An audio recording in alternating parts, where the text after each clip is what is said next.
மக்கள் தலைமுறை பத்திரிகையின் ஆசிரியரிடம் ஒரு சில கேள்விகள். கேளுங்க. 2026 தேர்தலில் 4 முனை போட்டியாக உள்ளது. இதில் யார் முதலமைச்சர் ஆவார்? இந்த 4 முனை போட்டியில் இருமுனை போட்டி தான் கண்டிப்பாக இருக்கும்னு நினைக்கிறேன். ஏன்னு சொன்னால் திராவிட கட்சிகள் தான் இது வரைக்கும் 60 வருடங்களாக ஆண்டு வந்திருக்குங்க. வேறு கட்சிகளை வர்றதுக்கு வழியே இவங்க விட மாட்டாங்க. இவங்க 2 பேரில் யார் வந்தாலுமே இவங்களுக்குள்ள அண்டர்ஸ்டாண்டிங் உண்டு. எனக்கு வேண்டியதை நான் எடுத்துக்கிறேன், உனக்குள்ளதை உனக்கு தந்துடுறேங்கிற அண்டர்ஸ்டாண்டிங் 2 கட்சியுமே செஞ்சுக்கிட்டு இருந்தவங்க தான். அதனால் இந்த 60 வருஷங்களாக ஆண்டதுனால இவங்க 2 பேரில் யாராவது ஒருத்தர் தான் வர வாய்ப்பு உண்டு. அது மாதிரி தமிழக மக்கள் டிஎம்கே ஒருத்தரும் ஏடிஎம்கே ஒருத்தரும் மாற்றி கொடுத்துருக்காங்க. அந்த மாதிரி வகையில் பார்த்தா ஏடிஎம்கே வர்றதுக்கான வாய்ப்பு இருக்குது. ஆனால் இந்த முறை ஸ்டாலின் அவர்கள் நிறைய அறிக்கைகள், நிறைய சலுகைகள், நிறைய ஊக்கத்தொகைகள் கொடுக்குறேன்னு சொல்லியிருக்கிறதுனால வருவாராங்கிற ஒரு சந்தேகம் இருக்குது. அதனால் டிஎம்கே ஏடிஎம்கே இந்த 2ல் ஒருத்தர் தான் முதல்வர் கண்டிப்பாக ஆவாங்க.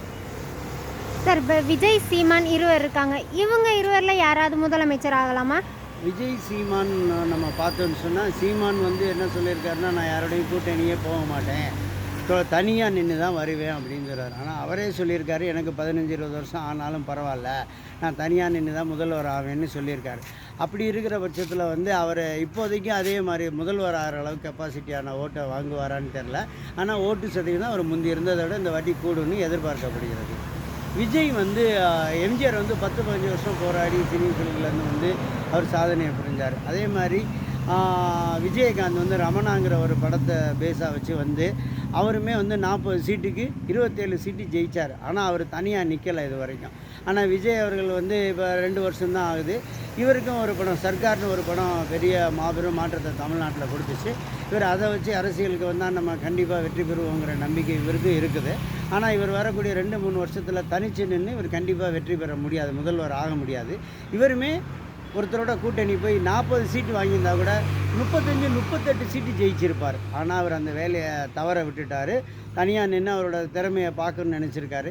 பரவாயில்ல, அதில் ஒன்றும் தப்பு கிடையாது. ஆனால் அவர் 20-30% தான் ஓட்டு வங்கி வாங்குவாரே தவிர இடம் வெற்றி பெறுறது கிட்டத்தட்ட பார்த்திங்கன்னா ஒரு 5-10 இடத்துக்கு மேலே அவரால் வெற்றி பெற முடியாது. அதனால அவர் முதல்வர் ஆக முடியாது கண்டிப்பாக. சரி சார், இப்போ காரைக்குடியில் யார் சார் வெற்றி பெறுவார்? காரைக்குடியில் ஆல்ரெடி மாங்குடி அவர்கள் இருந்திருக்காங்க. மாங்குடி அவர்கள் சாதனைகளை நிறையா செஞ்சுருக்கதா சொல்லியிருக்காரு. அவர் மண்ணின் மைந்தனாக இருக்கார். அதனால் அவர் வெற்றி பெறதுக்கான வாய்ப்புகள் இங்கே கண்டிப்பாக இருக்குது காரைக்குடியில். ஆனால் இதில் ஒரு மாற்றம் என்னென்னா, விஜய் புதுசாக வந்திருக்கிறதுனால இன்றைக்கி 2 கட்சியிலையும் இல்லாதவங்க விஜய்க்கு போடுற மாதிரியான வழி இருக்குது. இளைஞர்கள் புறம் விஜய்க்கு போடுறதுக்கான வழி. அதுபோக கண்டிப்பாக மாற்றங்கள் தேவைன்னு எதிர்பார்க்குறவங்க பூரா விஜய்க்கு ஓட்டு போட்டிருப்பாங்க. அந்த வழியில் நம்ம பார்த்தோம்னு சொன்னால் டாக்டர் பிரபு வர்றதுக்கான வாய்ப்புகள் இருக்குது. ஆக மொத்தம் மாங்குடி ஆர் டாக்டர் பிரபு இவங்க 2 பேரில் ஒருத்தர் வெற்றி பெற வாய்ப்பு இருப்பதாக காரைக்குடியில் தெரியும். சரிங்க சார், ரொம்ப நன்றி. நன்றி.